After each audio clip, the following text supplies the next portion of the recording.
Tell me what it's like to live with a child of rare disease. Um, it's it's challenging at times.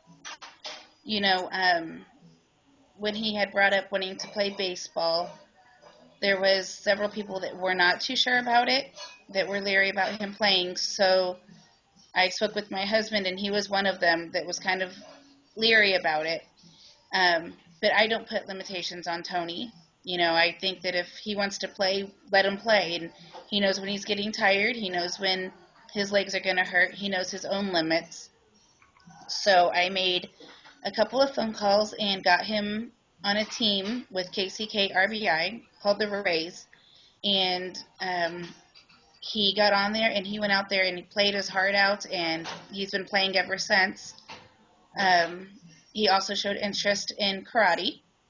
And so when I brought that up to my husband, he said, well, if he can do baseball, he can do karate. And so we put him into karate, and he did great doing karate. We're actually looking to get him back into it now that, we're trying to figure things out for him. Mm-hmm. But he's doing great. I think the most challenging part of it all is not having the answers. Seeing him go through the pain that he does when surgeries come around. Him asking, questions about, his legs and the pain, and, when will we have an answer? Mm-hmm.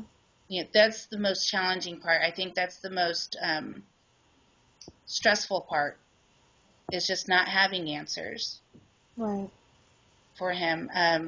The other day, for instance, he fell into a rabbit hole. Oh, and that must have hurt, huh, Tony? and he was outside playing, and he chose not to say anything until 3 hours later because he didn't want to have to come inside. Oh. So he ended up with a strained muscle behind his knee, and it was scary just because his legs started swelling.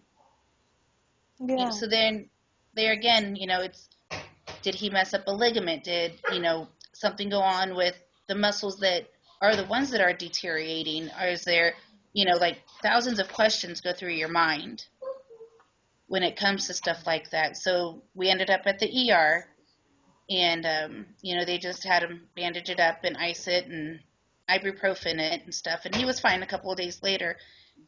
But just not having the answers and not knowing the whys or the hows to fix it, and just being able to move forward and letting him know the next stage of life for him, what's it going to be like.